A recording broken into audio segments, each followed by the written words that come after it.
So hello everyone, welcome back again to this video for solving the k weakest row in a matrix. This is an optimized approach and if you wanted to know more about the problem statement as well as the previous approach we have used, a simple method of brute force, you can go ahead, check the cards and go to the video for more information. For now we have having an optimized approach over here rather than that side. So remember I have said in the earlier video that whenever you see this k weakest how do you pronounce it? Okay, k weakest row or k max or k min, such kind of thing. The immediate solution you need to jump upon needs to be a heap. Maybe it min heap, max heap as per your definitions.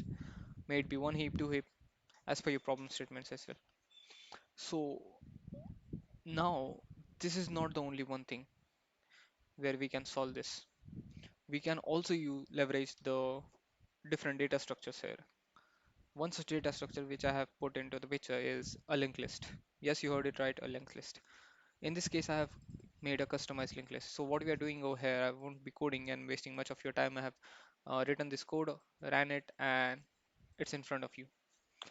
So we are having a matrix. So what we are doing, we are creating a new linked list. So it's a linked list class where we are having a head and tail nodes. So it's a wrapper around the nodes. It's not a bare linked list which you will see with the linked list nodes. So it has a head node or tail node. Obviously, it's a doubly linked list. I do prefer a doubly linked list. It's just a preference choice because it's more convenient. Where each node within the linked list serves a next pointer, a previous pointer. These are as per the standards of doubly linked list. But what are we most interested within is a position and the power.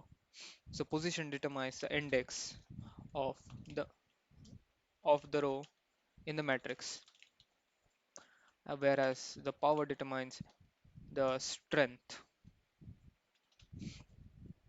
So especially these two elements are the main point of focus within us. That's the reason we have added the constructor over here to input this from the use case itself. Now let's see what we are doing with this linked list. Within the kvks row method, we are iterating through each of the rows. So we are getting the power. So how we are getting the power? It is just a simple arithmetic, like you are iterating through the row. Let me take an example. Over here, you are iterating towards a row and you're getting the power, such as this, the power is 2, this, the power is 4. It is similar to the summing function which we have seen in the previous video. It's a sum function but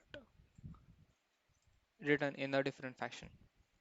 So I'm taking this ith index and this power and wanted this to be inserted within the result linked list.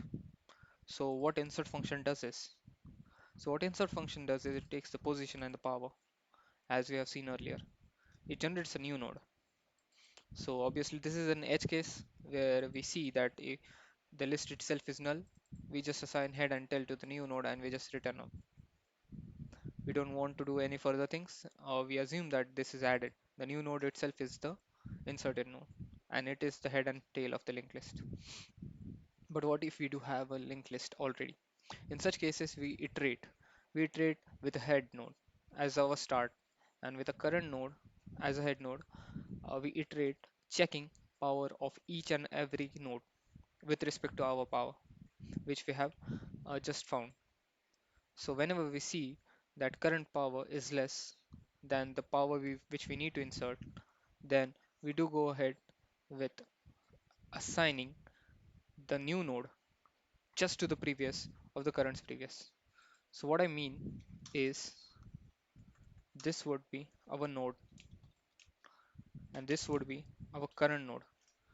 After this operation, you can see that node is pointing to the new node and which in turn is pointing to the current node. Make sense? Things are clear, right? So this is the basic operation of insertion over here. Let me do no down in the comments which kind of insertion is this. And a small hint over here. After this operation, we are getting a sorted linked list. Sorting order with respect to a power. And obviously, if we do not see any current node as null, if we encounter the current node to be null, then we can assume that this new node is the maximum of all, and we need to just go ahead and assign the new node to the tail and do the necessary operations. Uh, it is intriguing, I know, for you because these all things are linked list related operations. But to get more understanding of this linked list, you can go ahead and check this video. I'll mention this out below the in the comment section as well, and above within the cards as well. So you can check out this out and you would be sure short clear within your linked list concepts. Coming back, once we have this linked list set, now what we are going to do, the simple operation which we are going to do is results.getRows. As you have came to know that this is sorted, so we are just taking out, let me pull out the getRows function method. So we are just pulling out the k rows, which is the limited rows with a particular index. We are saying positions within a result array, and this result array is then been returned. Let's reiterate through this. It creates a new integer array, it has an index, it reiterates to current node, post which when it sees a current node is not equal to null and it has reached its limit. Till that point, we are just assigning it to the current position within an array, and when the current location is assigned, we are incrementing the array pointer, we are incrementing the current pointer. So that's it, and we are resulting the resultant array, and this resultant array is directly being returned from the kvkStRows method. So time to run this up, shall we? Let's go ahead, submit this.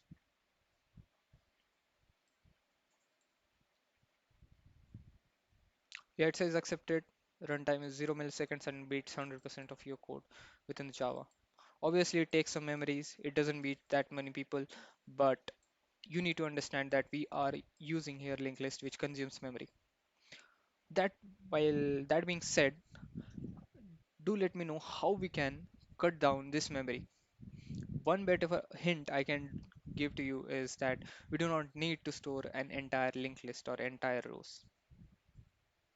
So with that being said, it is the most to the point hint which you have got, and do let me know how we can solve the solutions, and also let me know that what is the sorting mechanism known in this case. So thanks for watching. As always, show your love to this video and keep coding, and I'll see you I in the next walk a one. lonely road, the only one that I have ever known. Don't know where it goes, but it's home to me, and I walk alone.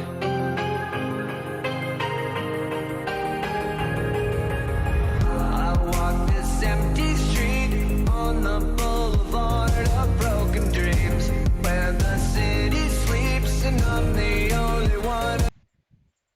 If you're still with the video, then there's a bonus tip for you. Why didn't we have did a binary search over this power?